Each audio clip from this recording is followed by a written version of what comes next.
Because what Mandela did was so great. He had these Negroes fooled that he was for them. And they gave him the legitimacy to get some of the middle of the road Democrats. And now he's going to solidify the 5 boroughs under democratic socialism. And then when you solidify the 5 boroughs, you solidify political power in the state of New York because of the population size to the rest of the state. This is the Publisher's Desk with Damon K. Jones, brought to you by Black Westchester Magazine. Everybody, and I hope everybody that is watching this is having a Blacktastic Sunday. And if you're watching in New York, you know, it was nice outside. They had the Heavy D Day. They had the Heavy D Day in Mount Vernon. And they also had at the Dam, the African American Festival. Now that I don't live in Westchester, I'm kind of out of the loop of some of the festivals that's going on, and but historically it's always been nice. And our sister Lorna Kinsey, she was out there, and I'd like to welcome everybody to the show. We're gonna have an interesting conversation today. Those that have followed Black Westchester, the People Before Politics shows and different shows and the articles, the results in New York of the primary and most of the hoopla and the conversation around the democratic socialist movement in New York. I've warned modern Democrats and Black Democrats. You could go back to the shows. I have. I'm having a part 2 series about the Democrat Socialists of America and what are the benefits for Black people. Like I don't want to hear none of this. We all under umbrella talk. I don't want to hear none of that. I want to hear them benefits for Black people from education, from family, from entrepreneurship, from building Black institutions, keeping Black communities safe. Not just we want to stop police brutality, because we got Black elected officials in there now, from mayors, and we got Black police commissioners, and none of them seem to be able to stop police brutality, or they just it seems like they're just managing the government that we see today. So what is so special about the democratic socialist movement that Black people should be excited? Or is it just another face,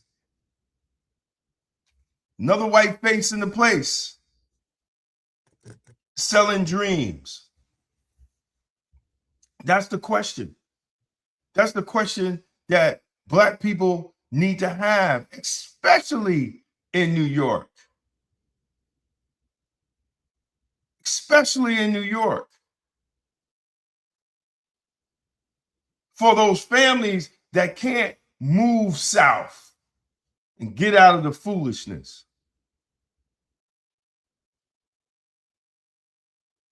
Do y'all understand what I'm saying? Because if the original agenda for Democrats, the historical agenda that Black people vote 90% for one party, we're the only ethnic group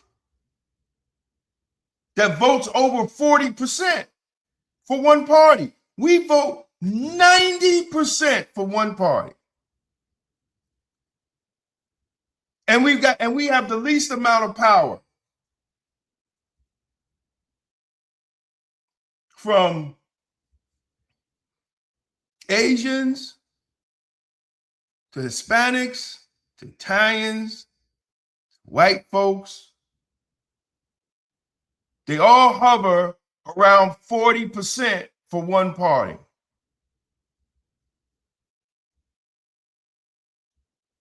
And then everybody else go wherever they go, but black people are the only ones that are 90% for one party. And then we use the excuse that, oh, well, the other party's racist. Well, I've been living on this planet for 58 years. And let me tell you, both parties are racist. Both parties are racist. We don't control the Democratic Party. We just vote because they tell us the other side is racist. Exactly. A powerless super minority. Absolutely. So I'm gonna take a look because we have to have that question.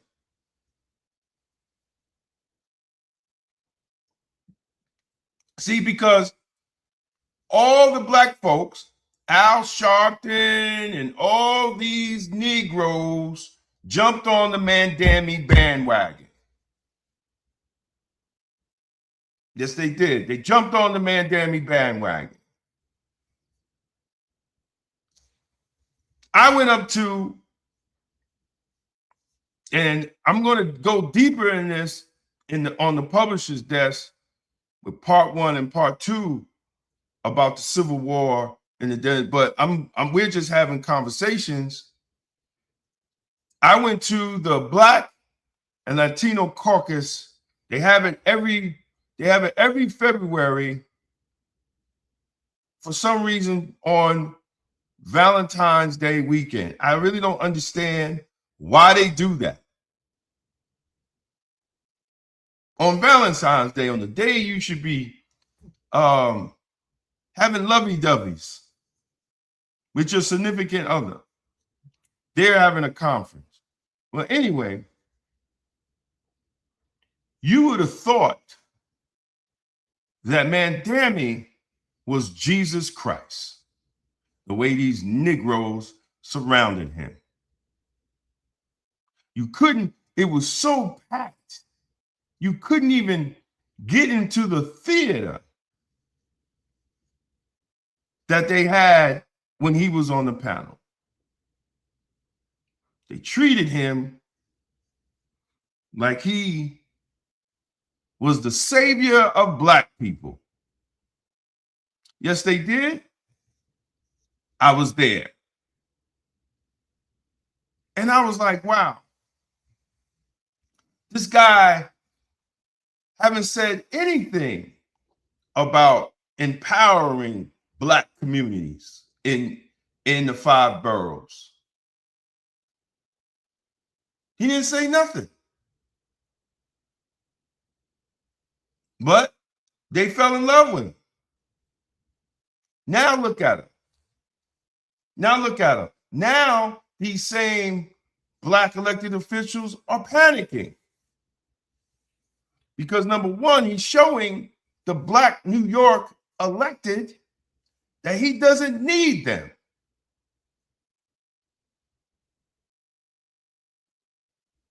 And then the fact that Al Sharpton, Tish James, other black elected officials stood by him in the beginning and gave him the legitimacy to get black votes in the primary over Andrew Cuomo and Eric Adams. These black elected officials stood with Mandami. Al Sharpton brought Mandami down to Wall Street to protest what they were calling racism in Wall Street, which I didn't understand that because not even 30% of Black people actually buy stock. That's not Wall Street's fault, right?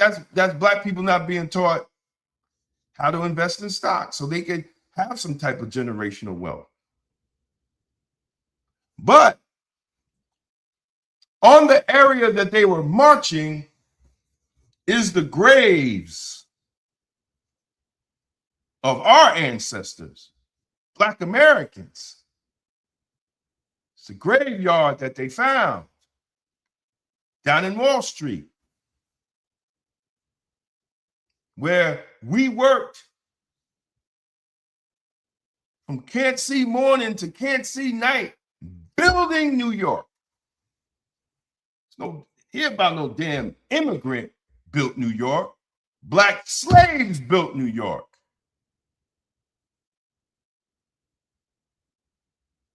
And he was down there with Al Sharpton marching on Wall Street, where our ancestors was laying that built this damn city.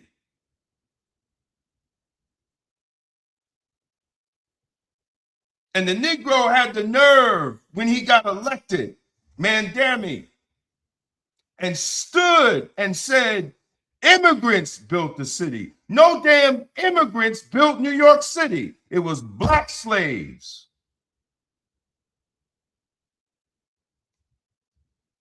Black slaves, let's get it right. When are Black people in New York going to get some damn backbone? And nobody publicly corrected him, not even Al Sharpton.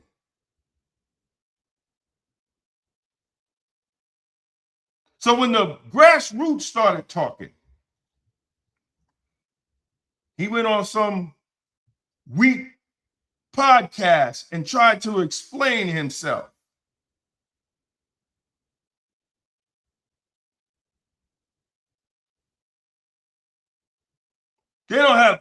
Black folks don't really have power in his administration.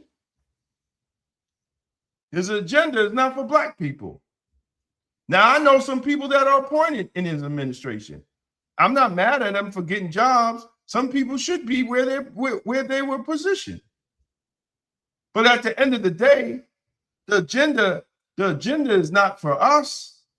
He made it clear in his acceptance speech who he was there for.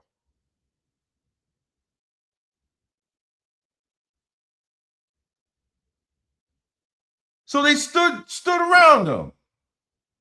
He was hot. He was the hot sauce. And what did he turn around doing? He posted up 3 candidates this primary.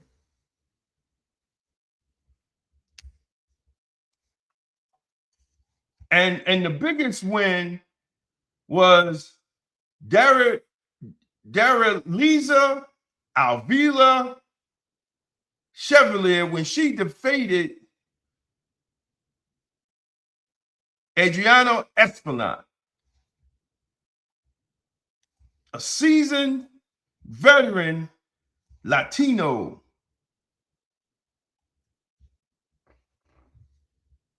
But all 3 that he supported, they won.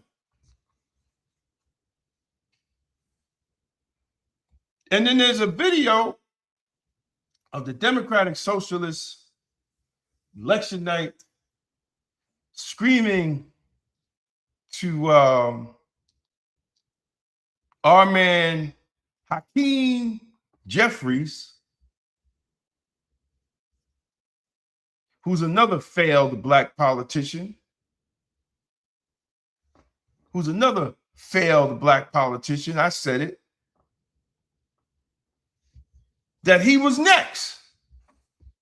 So now they know that no black politician is safe. Recently this week, even Tish James came out. It was on the Hill. I did an article on it for Black Westchester, and I'm doing a deeper video into Tish James and who she is, and why black people in New York need to be cautious of a lot of these black politicians.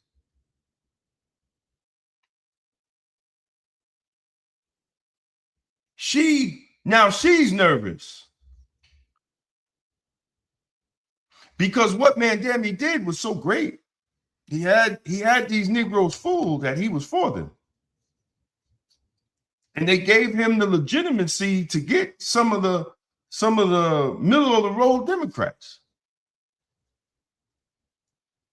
And now he's going to solidify the 5 boroughs under democratic socialism.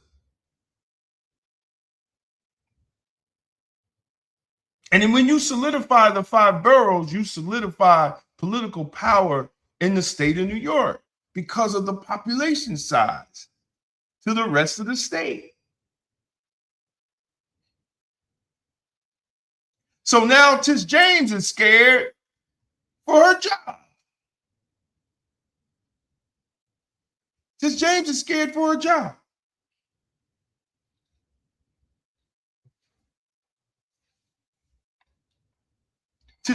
Tish James is scared for her job. That's what's actually going on.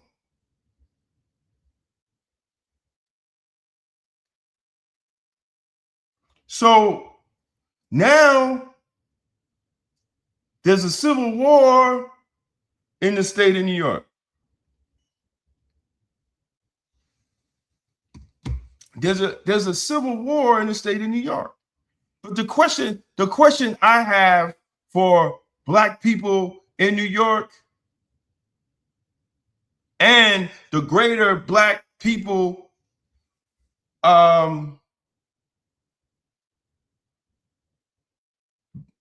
Black America, where do we fit in? Where do black people fit in?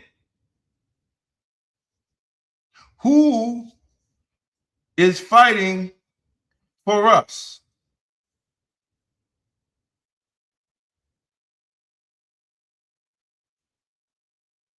Have we made measurable gains under the old democratic system? Huh? How do our communities look? How is our educational system look? How is our family structure under the old education, under the old regime of the Democrats? And I'm not knocking any Democrat. I'm just asking a question because let me tell you something. Information is information. Good or bad is still information, right?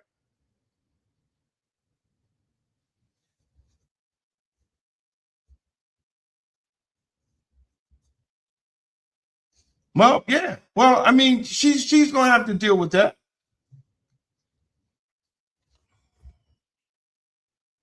That might be karma for what she did. We don't know. But what does they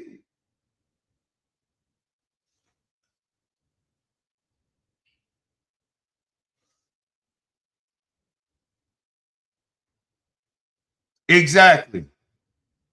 Exactly. Thank you for commenting. Exactly. But here's the problem. This generation don't even know who Dr. Amos Wilson is. This generation has even never read the blueprint for Black Power. They have no clue. Because they want free stuff. That's what they want. They want free stuff. And we know the old saying, You know, free ain't free. Freedom is not free. Nothing is free. And especially freedom, you're going to have to pay some type of price and sacrifice for freedom. See, they're teaching everything should be free. They don't even want land ownership. The Democratic Socialists, they don't even want land ownership.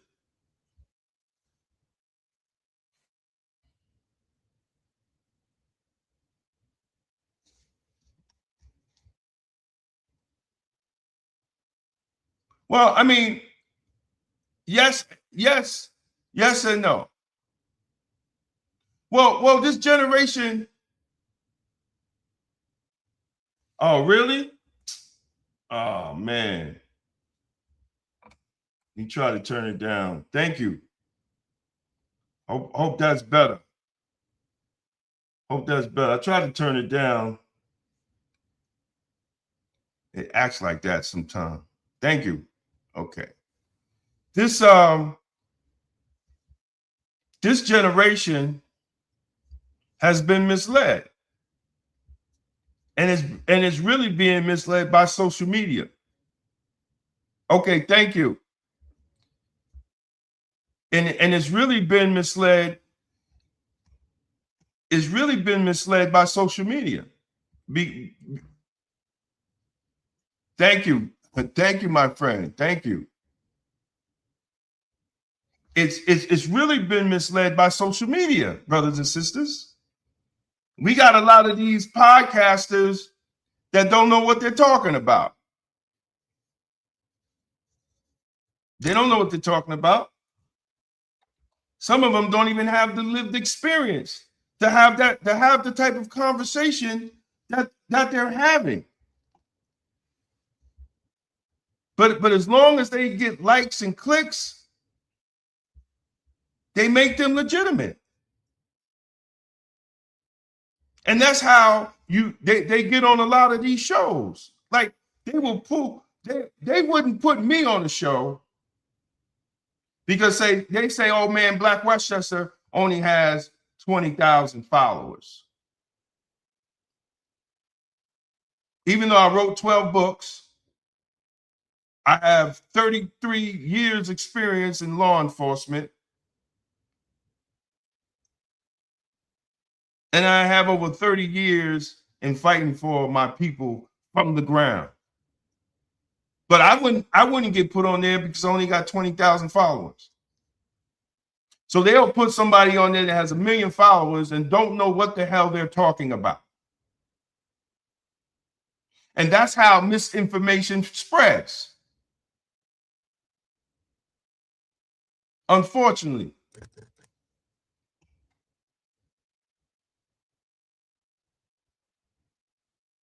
Oh yeah. Roland Martin is a paid hitman. Yes. Many of these influencers are grifters. Yeah, and Carnon. Absolutely. Absolutely. Absolutely. You know, I have never, and I could have. And I tell this story a long time ago. I could have sold out Black people years ago. Because where I was positioning myself in politics. But I chose not to. Because number one, I had a decent job and benefits. My wife had a decent job and benefits. Why would I sell my soul for more money? See, we make it about money. I had a conversation with a close friend of mine, and the discussion was this, brothers and sisters, because I said that the Breakfast Club, which was a good show, I said that they made a bad deal with Netflix because that deal has taken them off of YouTube, Rumble, and different platforms that people are. And my friend was like, yeah, but the money. He kept going back to the money. And I said, the money is not power. Money is not power. See, when you chase money, you lose power. And that's where black people are today. Because our leadership has been bought and sold. If we do not see it from this and really analyze it and see it from this entire man-dammy issue, right? Yep. That's it. And I've been looking for that quote from the House of Cards from the first season. He made a quote something about money and power and the difference between money and real power. And it was a great quote, and I'm going to make a t-shirt out of it because that's where we understand. But black people, we need power. We need an agenda. We need to learn to ask politicians questions and hold them accountable to those questions when they get elected. Like white people do. like the Jewish people do. Listen, you can't be mad at the Jews for having that much power because they're organized and they're coordinated and they hold their elected officials accountable. You can't be mad at that. What did Elijah Muhammad say? He said, study the white man. He's successful and he makes no mistakes. He makes no excuses for his mistakes. That's what we have to do. They study us. They study black people to the T, till they know how to sell stuff to us. They study our habits. They study everything. We need to start studying them. And this is not racism. This is survival. Because in the next 30 years, if we don't have proper institutions, we are literally giving our children failure. We have to think about that.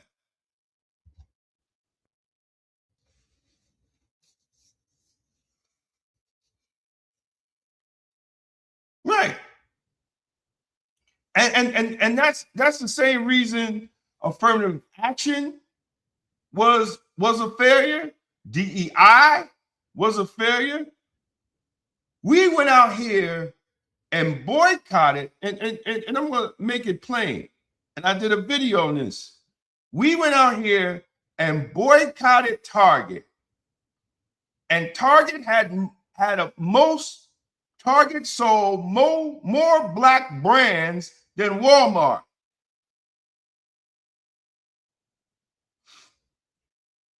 And what happened to those black brands when black folks said they wasn't shopping? They let the black brands go. We don't have a large distribution network that our small black brands, our hair products, our facial products, our health products can go to and be distributed throughout the nation. Black people, we don't have that.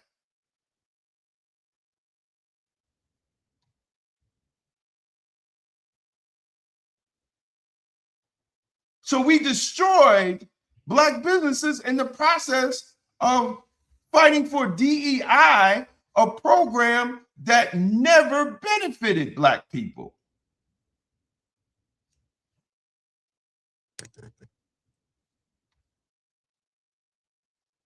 And I stand on that. And that's the sad part about it, brothers and sisters. We're working backwards as black people.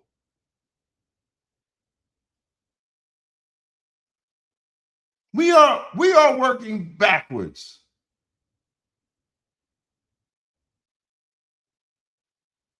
And they got us caught up in racism. I lived in Mount Vernon, New York.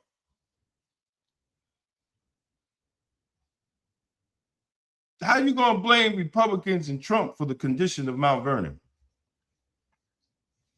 Ain't been a white man there in 40 years running the city. Ain't one Republican on the city council. Ain't one Republican in the school board.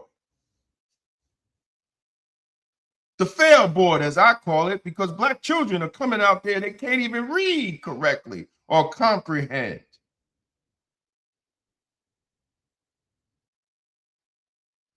How are we blaming a Republican? How are we blaming Donald Trump? How is a black city with a black mayor,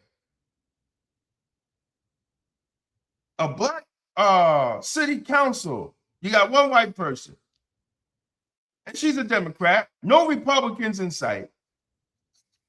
The Department of Justice under Joe Biden came in and found that the black mayor and the black city council with the black commissioner in the police department was violating black people's rights. How do you explain it? You can't blame Trump. You can't blame Republicans. You can't even blame the white man. How do you explain it? We got the nerve to deflect.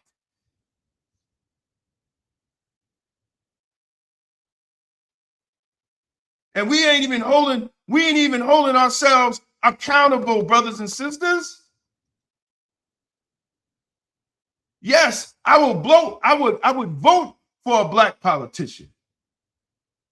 But I will put my foot in his ass if he doesn't do right by the people, no matter what sect the politician is. It's not about your sex. It's about what you do with the power that the people gave you.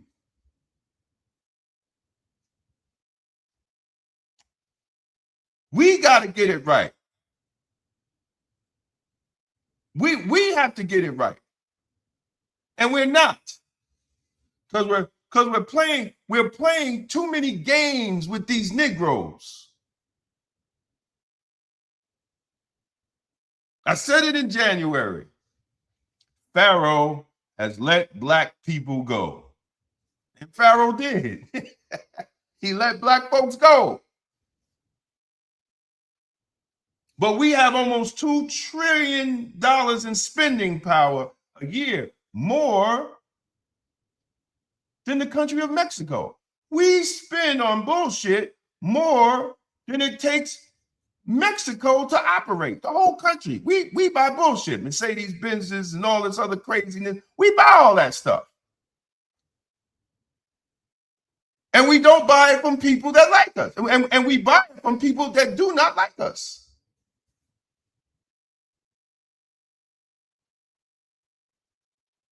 But then we get led in the wrong direction with these protest profiteers. Do you know that the Target boycott started in Minnesota, started over a Somali immigrant? Had nothing to do with black people. Nothing to do with black people. A Somali immigrant.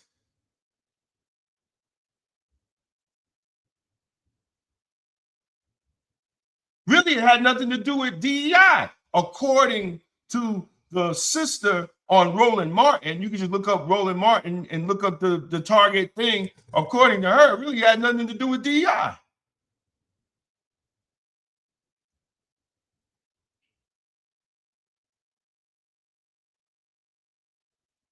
Yeah, and you're absolutely right. And this is why I don't understand why they wouldn't give black folks reparations, because it will come right back to it. It will be the biggest economy boom ever. Black folks will go out there and take that money. They won't buy no land, and they will just buy a bunch of bullshit. Excuse my French. But it will be the biggest economy ever. And I really think Trump would do it if it was, he wouldn't get pushed back from the MAGA. Yes, reparations should be more than money, but it has to start with a check. Nobody works for anybody for free. And black folks in the historic speaking, and you know, and that's another thing. We have to stop allowing these white liberals. And if you're a white person watching, it's not a jab, it's just reality. Y'all have to stop talking for us. Please stop. Because some of you, what you're saying is stupid. You get on these little other white shows like AOC, go on all these other white podcasts, and you discuss our struggle like you understand it, and you have no clue. And it makes it hard for black people who actually lived through that struggle over the centuries in America to get other white folks that don't have, or other ethnic groups, period, to do that. And then you allow these redneck Negroes who love the white man more than they love themselves, don't even say that they're black, to say, see, we don't need reparations.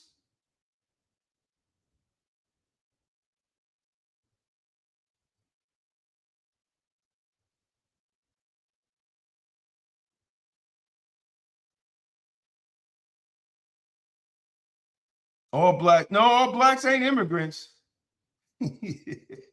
They're not immigrants. And that FBA moved down south. No, listen.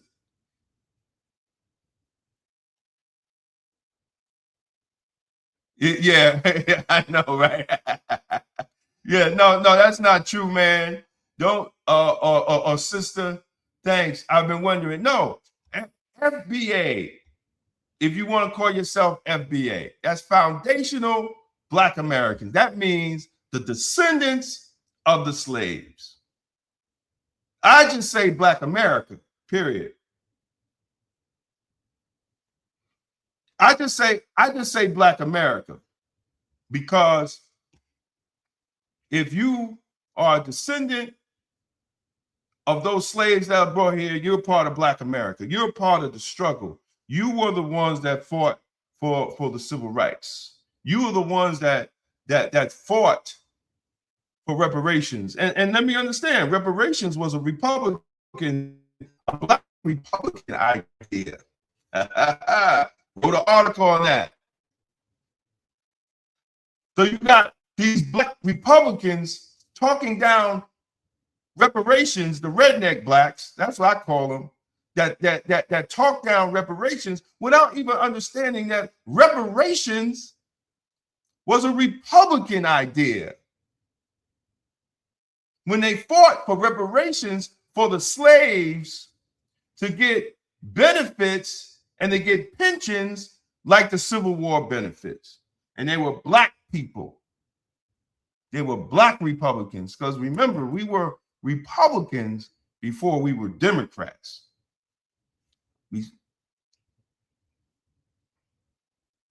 So reparations was a Black Republican idea. And I got the facts. Y'all just go good old blackwestchester.com and put it in the search. I wrote the article on it. So this is a great show, man. I wasn't going to come on, but I'm glad I did. I was going to work on the series. But I'm really glad that I came on this show.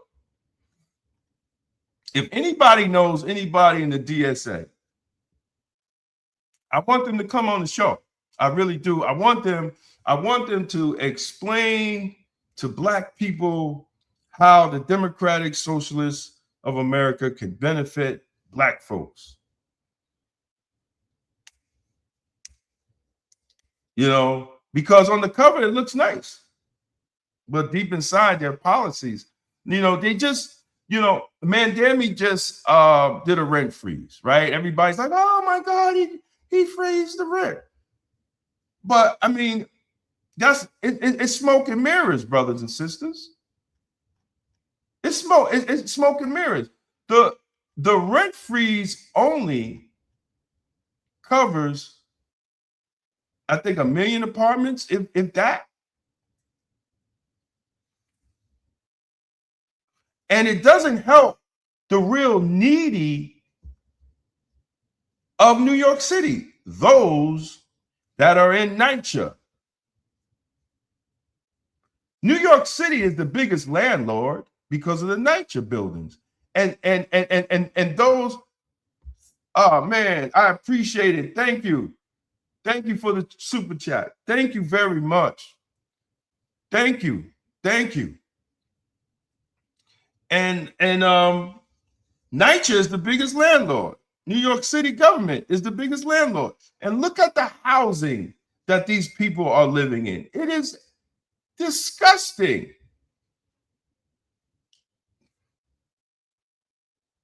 And it seems like they could never get it right, no matter what mayor gets over there.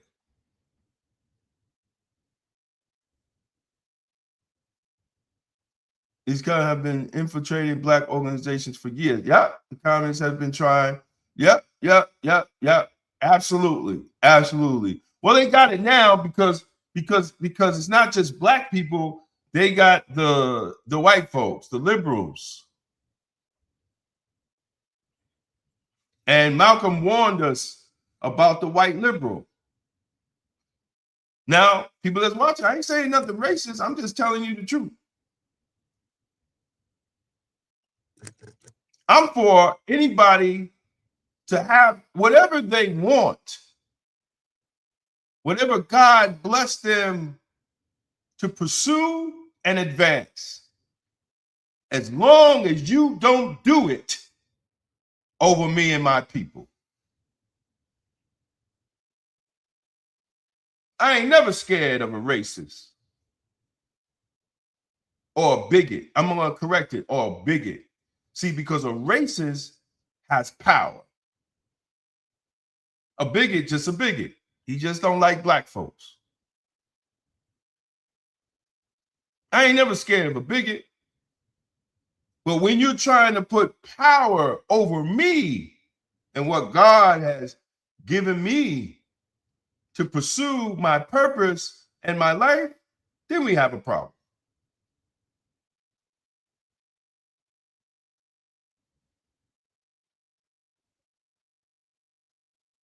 Did he win? Did he win up in Syracuse? See, we haven't been taught the science of politics. Black people, we haven't, because we just want to fit in. We haven't thought to be independents. We all should be independent voters. Every Black person should be an independent voter. And then vote in a block. If you in your local, you in your town, become independents. Leave the Democratic Party alone and vote in a block. But Black people are scared to do that because they're afraid that they will be pushed out their little political circle and their little friend circle and their little that.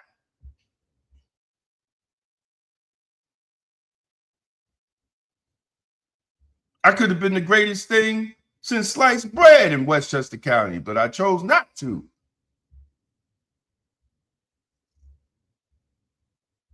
I chose not to go that route and play that game.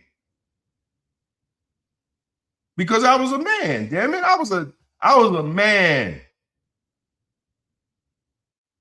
that loved his community. And these Negroes wasn't going to sit here and tell me what to do, especially sell out your own people.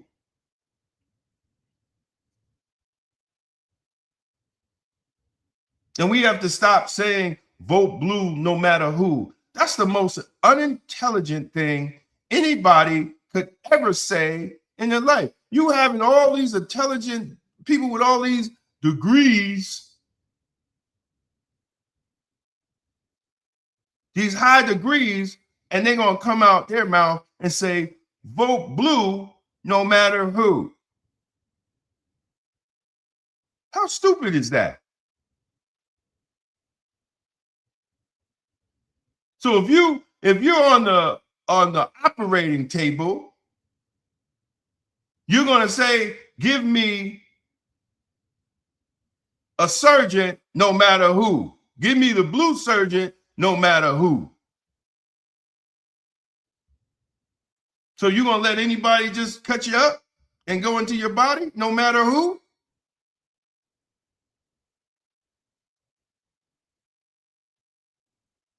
If you're on a plane and they're missing the captain of the plane, you're going to say, just give me somebody no matter who? Huh? How do we have that thinking in 2026? How do we do that? As we're supposed to be advanced thinking people.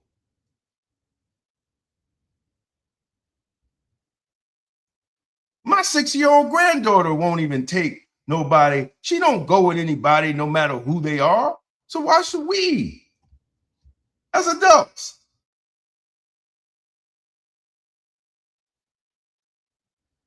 Yeah, absolutely. Absolutely.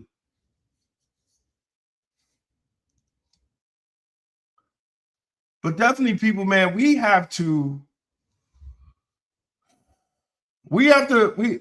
gonna have to change, man. God is trying to tell us something.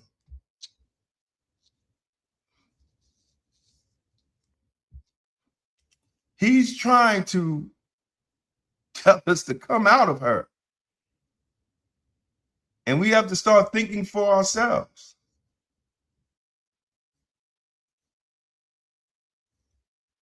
Because right now, the Democratic Party that you knew is almost gone.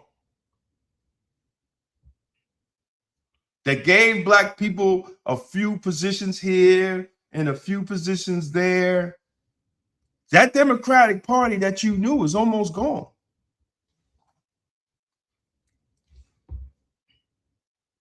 And they might do the same, or they might not, because they don't have to, because they got there without you. So the question we have to ask is, what are we going to do? What are Black people going to do? You know, it's to the point that even if you identify yourself as a foundational Black American, they look at you now as the radical. They look at us when we talk about Black people as the radical. But everything I've been saying and other foundational Black Americans been saying, or just people, you know, I don't identify, I just say Black American. It's just easy. You know, if you're a foundational Black American and you rocking, let's rock. If you agree with the same things that I'm agreeing with, let's rock. Because Black America, to me, just covers everybody. I'm talking about Black Americans. I'm talking about people from slavery. And this is not a nod. This is not nothing against, you know, a Jamaican or Haitian or Cuban. Well, some Cubans don't even say they Black. So, I mean, it is what it is, right? And some Haitians don't even say they Black. Some Jamaicans don't even say they Black until they get in trouble. Then they holler they Black. And so does Cubans. And so does the dark-skinned Hispanics, right? So do the damn Africans, right? They telling us to go back to Africa. Let me tell you something on that. I ain't building a goddamn thing in Africa. This country here owe me some land, owe my people something, or you build a network and you buy your own land in America. What the hell are we going out to Africa for? And what happens if they just decide to take your land? What are you going to do? Now we can do business. I get my land, I build my community, and I do business with Africa. But to go out there and buy land, and you ain't representing what? You ain't representing America. You ain't got no army. Right? You go out there, they take your land. You're gonna have to go talk to Donald Trump.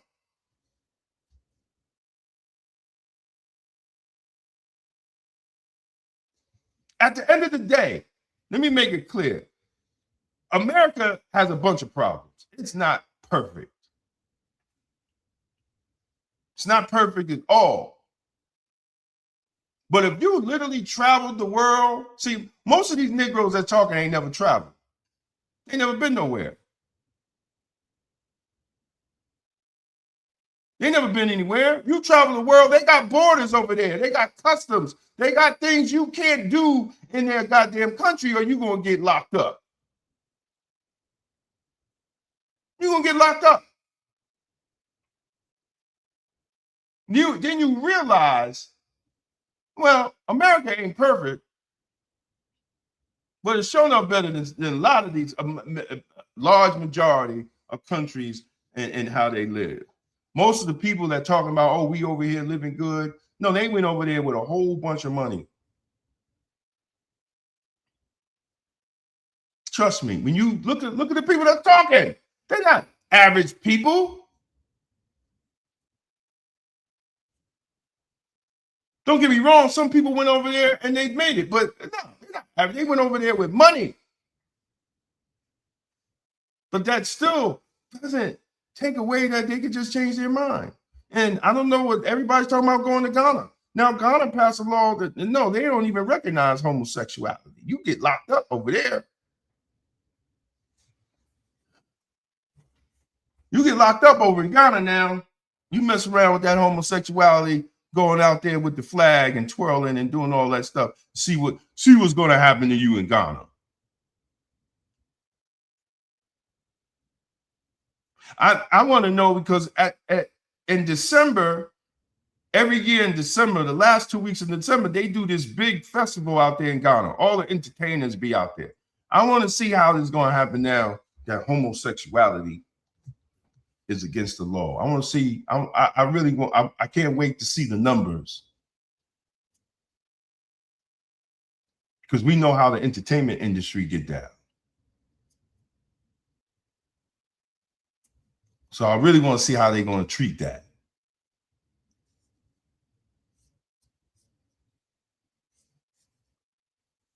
Hey, y'all, man, I want to thank y'all for coming on the show. I want to thank everybody for coming on.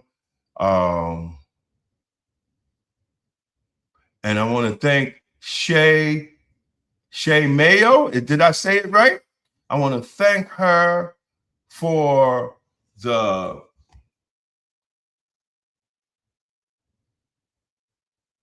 I want to thank her for the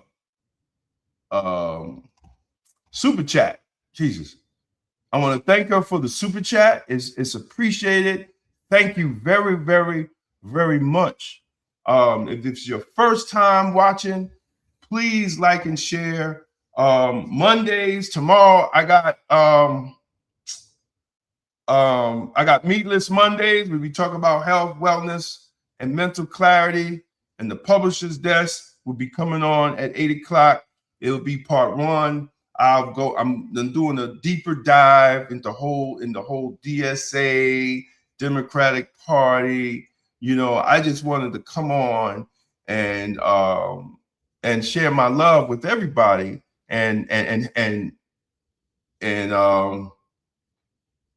thank you. Black America, political loyalty without results is not power. Sign up and get your free ebook by Damon K. Jones. A seat at the table is not power. Building the table is. This book exposes how political dependence weakened our communities and lays out a blueprint for Black economic, political, and institutional sovereignty. If you're ready to move from symbolism to ownership, this is for you. Download it free today. Follow Damon K. Jones on YouTube and stay connected to empowering conversations that challenge the mind, strengthen the spirit, and uplift the community. Subscribe to Black Westchester YouTube and at Damon Jones on YouTube for powerful content on life, culture, community, faith, politics, health, and truth that makes you think for yourself. If you're serious about political clarity and independent thinking, this is for you. The Political Thought Bundle includes 3 full books, all personally signed. Democrats and Republicans, The Ultimate Gangbangers, breaks down how the two-party system operates like a legalized street war for power. Emotional Politics, Logical Failure exposes how emotion has replaced strategy in Black political engagement. Tolerance is for Cowards lays out a blueprint for extended policing and community-led public safety rooted in outcomes rather than slogans. 3 signed books. One bundle, $60. That's a $75 value, and you're getting signed copies included. This isn't left versus right. It's results versus rhetoric. Go to twosteppublishing.com and secure your signed Political Thought Bundle today. It's going to be Blacktastic. For more than a century, Black America built its own economy under segregation, under discrimination, and under conditions most people today cannot imagine. We built businesses. We built banks. We bought land and property. In The Forgotten Blueprint, Damon K. Jones reveals how Black communities created thriving economic systems from 1800 to 1965 and why that blueprint still matters today. This book challenges the idea that our future depends on politics alone and shows how ownership, family, and enterprise once powered Black prosperity. The blueprint is not lost. We just stopped using it. The Forgotten Blueprint, how Black America built its own economy from 1800 to 1965. On sale now at Two-Step Publishing and Amazon. Black Westchester Magazine has been giving our community a voice, reporting the stories others ignore, holding power accountable, and making sure the truth about our communities is told by us. But independent Black media only survives when the community supports it. If you believe in real journalism, community accountability, and keeping Black voices strong in local news, we need your help. Your donation helps us continue covering the stories that matter: politics, education, justice, and economic empowerment right here in Westchester. Support Black media, support Black truth, support Black Westchester Magazine. Donate today and help keep Black media alive. Because Black-owned independent media is Blacktastic. Black Westchester Magazine presents People Before Politics, the Sunday Rundown, every Sunday at 6 p.m. on YouTube. Join Damon K. Jones, AJ Woodson, and Larnez Kinsey as they break down the biggest stories in politics, culture, and community from a Black point of view. No spin, no party loyalty, just logic, accountability, and outcomes. If it impacts Black America, we're talking about it. Tap in, subscribe, set your reminder. This Sunday at 6 p.m. is going to be Blacktastic.